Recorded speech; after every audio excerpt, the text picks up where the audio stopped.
जय श्री राम मित्रों, स्वागत है आपके अपने चैनल उमेश कॉपी ब्लॉग्स में।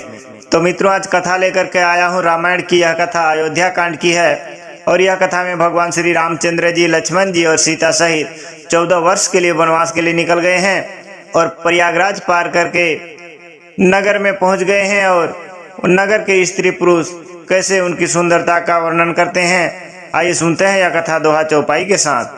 एहि विधि कही कही बचन प्रिया, लेहि नयन भरि नीर। किमि चलिहाहि मार्ग अगम, सूठि सुकुमार शरीर। श्यावर रामचंद्र पद जय शरणम। इस प्रकार प्रिय वचन कह कहकर सब नेत्रों में प्रेम आंसुओं का जल भर लेते हैं और कहते हैं कि ये अत्यंत सुकुमार शरीर वाले दुर्गम कठिन मार्ग में कैसे चलेंगे। ऐसे ही मन एक दूसरे से विचार करने लगे हैं। नगर के स्त्री पुरुष नारी स्नेह विकल बस होहि, चकई साँझ सम जानू सोहि। मृदु पद कमल कठिन मगु जानी, गहवरी हृदय कहीं बरबानी। स्त्रियां स्नेहवश विकल हो जाती हैं, मानो संध्या के समय चकुई भावी वियोग की पीड़ा से सोह रही हो, दुखी हो रही हो। इनके चरणों कमलों को कोमल तथा मार्ग को कठोर जानकर वे व्यथित हृदय से उत्तम वाणी कहती हैं।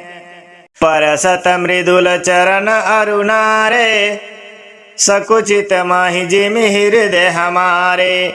जो जगदीश नहीं बनु दिन्हा, कसन सुमन मय मारगु किन्हा।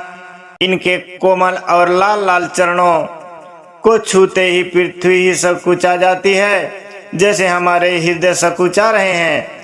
जगदीश्वर ने यदि इन्हें वनवास ही दिया तो सारे रास्ते को पुष्पमय क्यों नहीं बना दिया। ऐसे कहने लगे नगर के स्त्री पुरुष।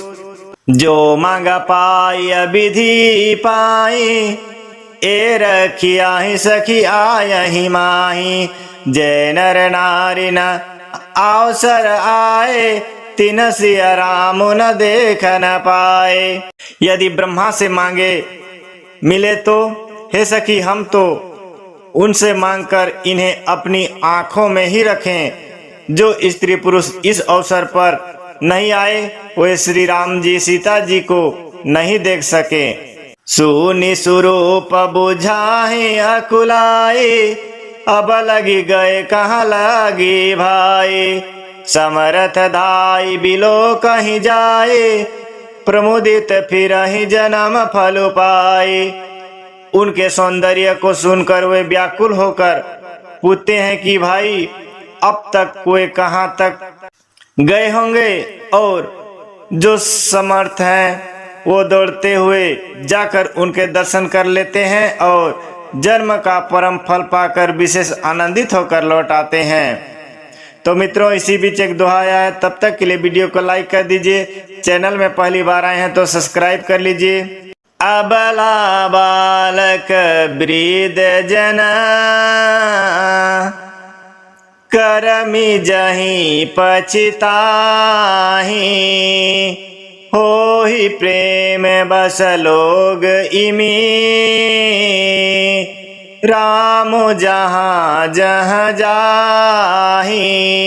श्यावर रामचंद्र पद जय शरणम। गर्भवती, प्रसूता आदि अबला स्त्रियां, बच्चे और बूढ़े दर्शन न पाने से हाथ मलते और पछताते हैं। इस प्रकार जहाँ जहाँ श्री रामचंद्र जी जाते हैं वहाँ वहाँ लोग प्रेम के वश में हो जाते हैं। गाँव गाँव अस होय आनंदो, देखी भानुकुल कैरव चंदो। जे कछु समाचार सुनि पावहीं, ते नृपरा नहीं दोष लगावहीं।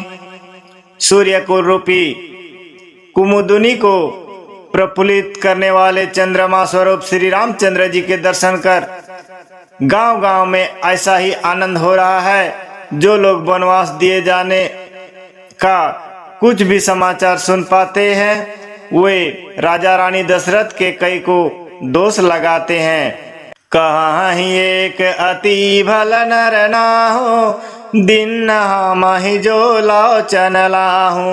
कहीं परस पर लोग लोगाई, बात सरल स्नेह सुहाई। कोई कहते हैं कि राजा बहुत ही अच्छे हैं जिन्होंने हमें अपने नेत्रों का लाभ दिया। स्त्री पुरुष सभी आपस में सीधी स्नेह भरी सुंदर बातें कह रहे हैं। ते पितु मातु धन्य जिन जाए, धन्य सो नगर जहाँ ते आए। धन्य सो देश सैले बन गाओ, जहाँ जहाँ जाहि धन्य सोई ठाओ। कहते हैं वे माता पिता धन्य हैं जिन्होंने इन्हें जन्म दिया। वह नगर धन्य है जहाँ से ये आए हैं। वह देश पर्वत वन और गांव धन्य है, और वही स्थान धन्य है जहाँ जहाँ ये जाते हैं। ऐसे कहने लगे नगर के स्त्री पुरुष। सुख उपाय बिरंचि रचिते ही, ए जही के सब भांति सनेहि। राम लखन पति कथा सुहाई, रही सकल मग कानन छाई। ब्रह्मा ने उसी को रचकर सुख पाया है जिसके ये श्री रामचंद्र जी सब प्रकार से स्नेही हैं। पथिक रूप से श्री राम लक्ष्मण की सुंदर कथा सारे रास्ते में जंगल में छा गई है। तो मित्रों, आज की कथा यहीं पर समाप्त करते हैं। मिलते हैं अगले कथा की ओर। तब तक के लिए हमें आज्ञा दीजिए और हमारे चैनल पर बने रहिए। चैनल पर बने रहने के लिए चैनल को सब्सक्राइब कर लीजिएगा। धन्यवाद।